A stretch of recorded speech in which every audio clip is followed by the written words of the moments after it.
Ladies and gentlemen, when someone you trusted, someone you loved, hurts you, the first instinct is to react, to cry, to question your worth. But what if I told you the most powerful response isn't revenge or silence? It's confusion, not chaos, not games, but intentional, elegant confusion. The kind that says, you don't get to mess with me and think you still know me. Let me show you how. When a man hurts you, the first thing he expects is a reaction, and not just any reaction, an emotional one.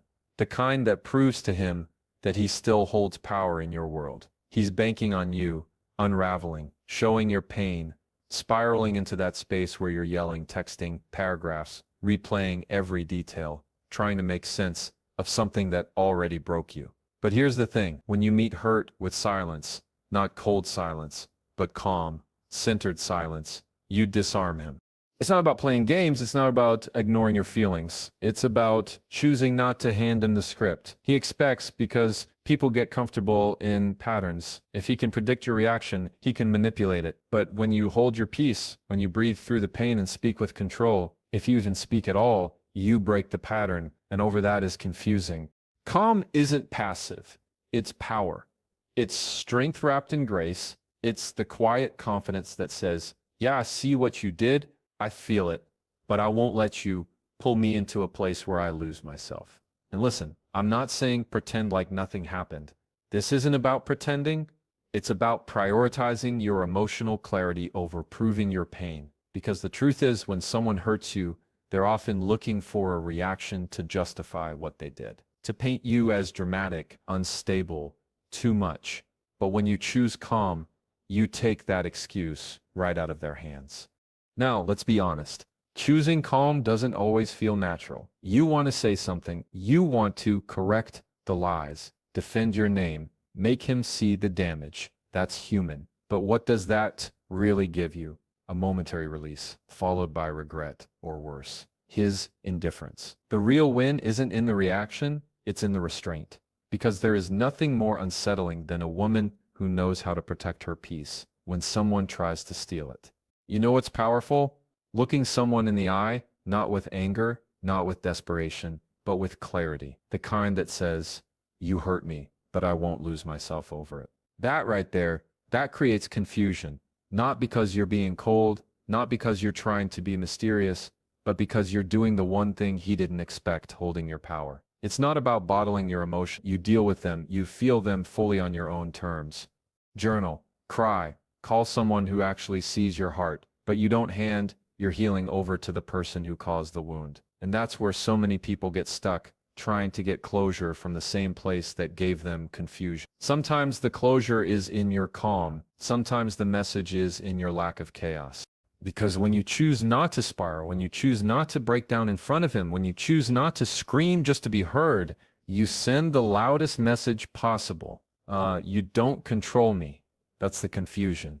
That's the power. When he's waiting for raining for drama and you give him dignity, when he's ready for you to beg and you quietly bow out, when he hurts you and you still protect your character, that's not weakness. That's maturity. That's growth. That's how you honor yourself, even when someone else didn't. So next time someone hurts you, pause before you react. Not because you're afraid, but because you're aware. Because in that pause, you make a decision. Do I respond the way he expects, or do I respond the way I deserve? That pause, that calm, that's where your power lies. He hurt you. Maybe he betrayed your trust. Maybe he said something that cut deep, or maybe he just slowly chipped away at you until you didn't recognize yourself anymore. And now, in the aftermath of it all, your emotions are screaming to be let out. You want to react. You want to lash out to show him just how badly he messed up. That instinct is real and it's valid. But I want to offer you something stronger than reaction, a response. Because reacting is emotional reflex. It's raw.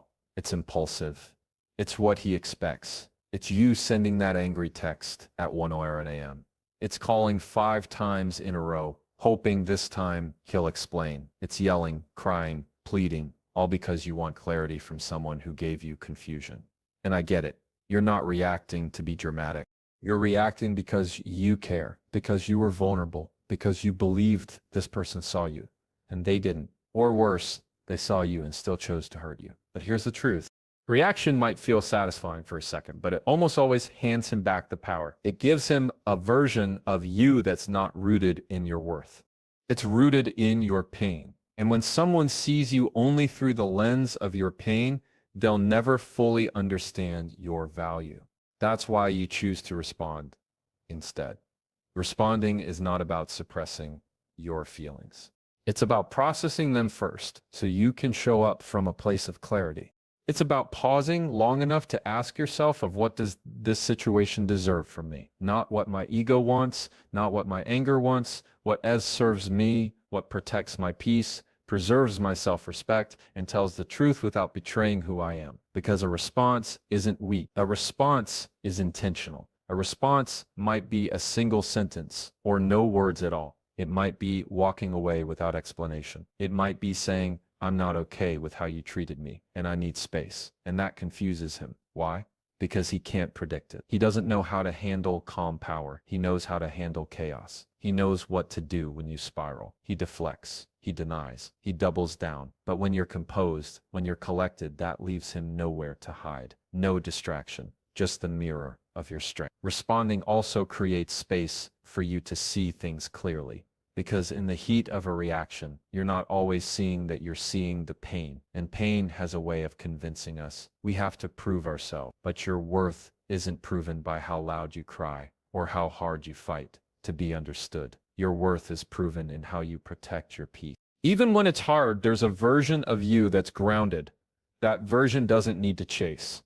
She doesn't need to beg for explanations. She already knows that how someone treats you is a reflection of them, not you. And when you respond from that place, when you choose grace over retaliation, when you choose self-respect over a revenge, that's the part that shakes him, because he can't play with a woman who won't hand him the remote to her emotions. He hurt you, and you still chose to respond with intention. That's not weakness. That's power. That's how you shift the dynamic. Not by trying to control him, but by controlling you. You don't owe anyone the chaos they're trying to pull you into. You owe yourself peace.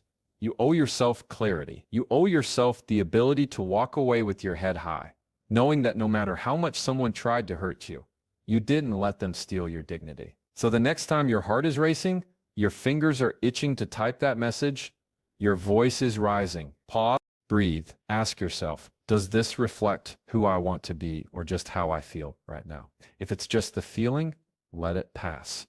Because feelings are temporary, but your response that shapes the story you tell about yourself. And when you respond instead of react, you stop giving him the power to define the next chapter. When someone hurts you, especially someone you are close to, it's natural to feel this tug to keep them close, even just a little.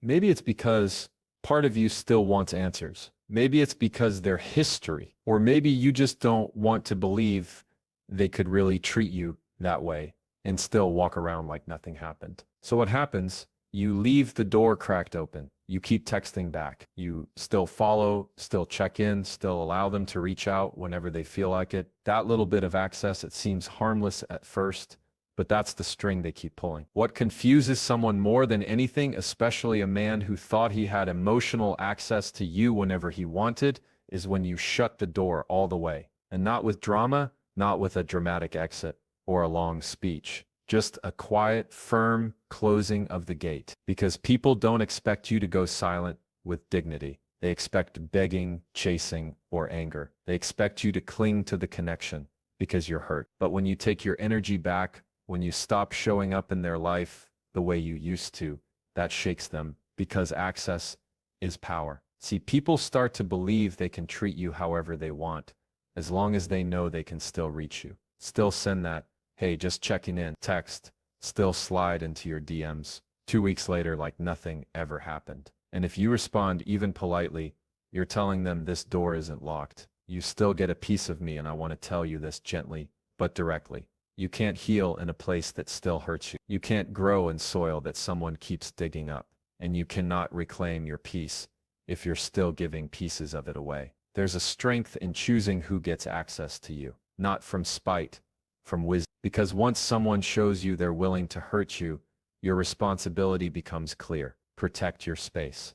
That doesn't mean you hate them. It doesn't mean you wish them harm. It just means you've learned to value yourself enough to guard what they once misused. And yes, that will confuse him, because he was used to the version of you that was always available, the version that would answer no matter what, the version that still believed maybe, just maybe, he'd do better next time. But when you stop replying, when you unfollow, when you stop entertaining breadcrumb conversations that go nowhere, he starts to realize he's not entitled to you. He doesn't get to pop in and out of your life as he pleases. And that quiet boundary, that lack of access, that's the most powerful, confusing thing you can give someone who once assumed you'd always be there. You don't owe anyone continued access just because they used to be close to you. Proximity is not permission. History is not entitlement. And love, real love, doesn't look like inconsistency, manipulation, or carelessness.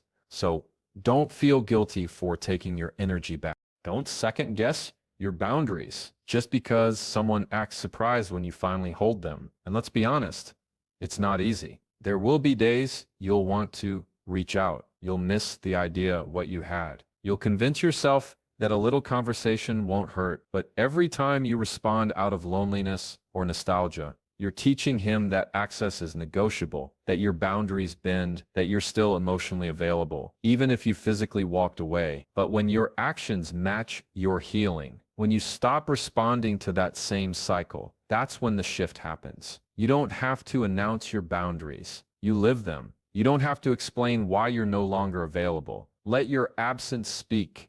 The right people will respect it. The wrong ones will be confused by it. And that confusion, that's not your problem. That's the consequence of underestimating your worth. Because the most powerful thing you can do after being hurt is to remove the option of being hurt again by the same person. When someone hurts you, especially someone you gave your heart to, it's easy to focus all your energy outward. You start thinking, how could he do this? What did I do wrong? What does he think of me now? And you fall into this cycle of trying to understand his actions, trying to read his silence, trying to make sense of what doesn't make sense. But here's the truth. It's not about what he's thinking now. It's about what you choose to build from here. Because the greatest confusion you can give a man who thought he broke you is becoming someone he no longer recognizes. Not in bitterness, not in revenge, but in growth. The glow up everyone talks about isn't about makeup or outfits or thirst traps. It's about healing,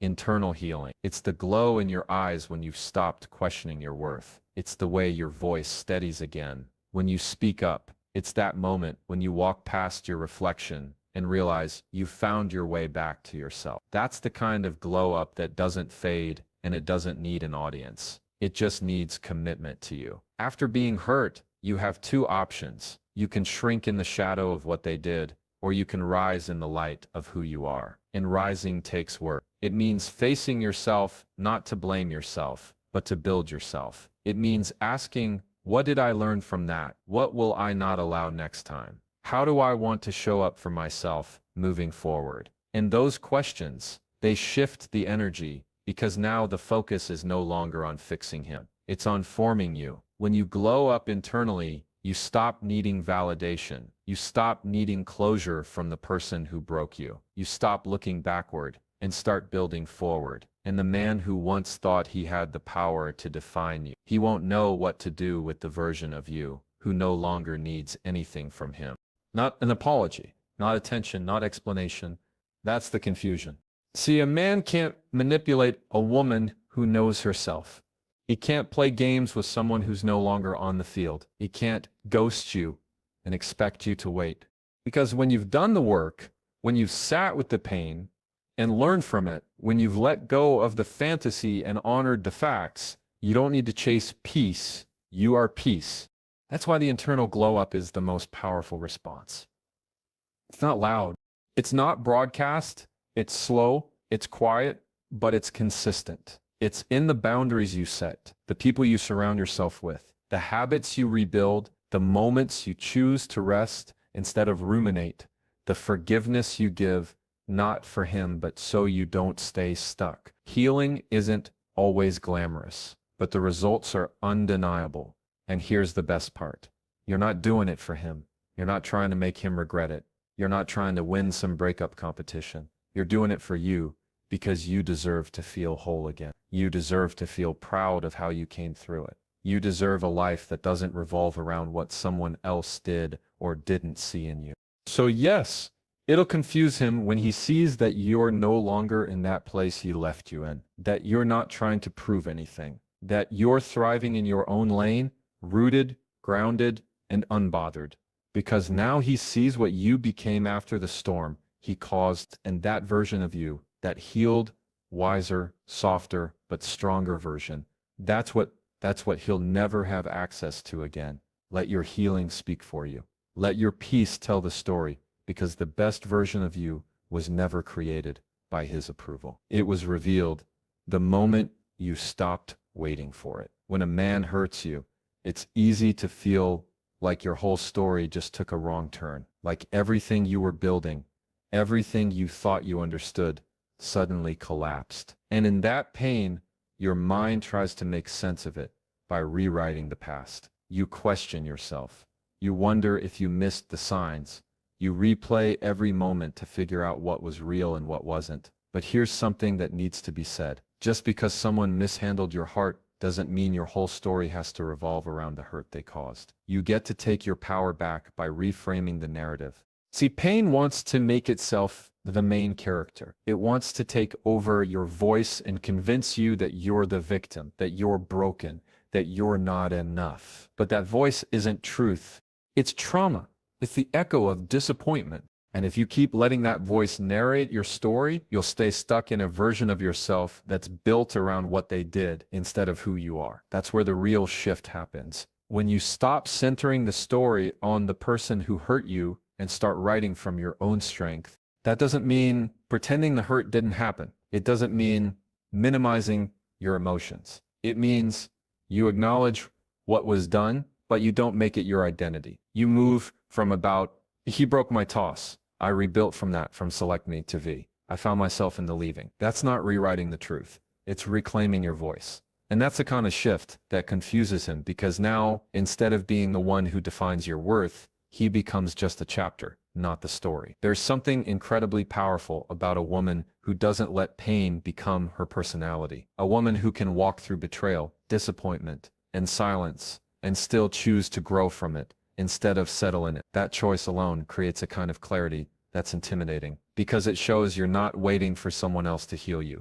You've taken the pen back, and you're writing a new ending. One where your peace, your purpose, your identity are not tied to his presence or absence. You win not by proving he was wrong. You win by showing that his actions didn't stop your life, that you didn't freeze in that moment of heartbreak, that you move forward, maybe slower at first, maybe with scars, but forward nonetheless. And that's where the confusion comes in, because he expected you to stay where he left you. He expected time to soften the damage he caused and maybe even bring you back around. But when he sees that you didn't just survive, you grew, you glowed, you evolved. That's when it really hits. The truth is, not everyone who hurts you will come back and say they're sorry. Not everyone will understand what they did, and many won't ever try. But closure doesn't come from them. It comes from the way you decide to end that chapter. And ending it doesn't mean forgetting. It means choosing peace over resentment, growth over bitterness, a future over replaying the past. You can't control how someone else treated you. You can undo what's already been said or done. But you can choose what you carry.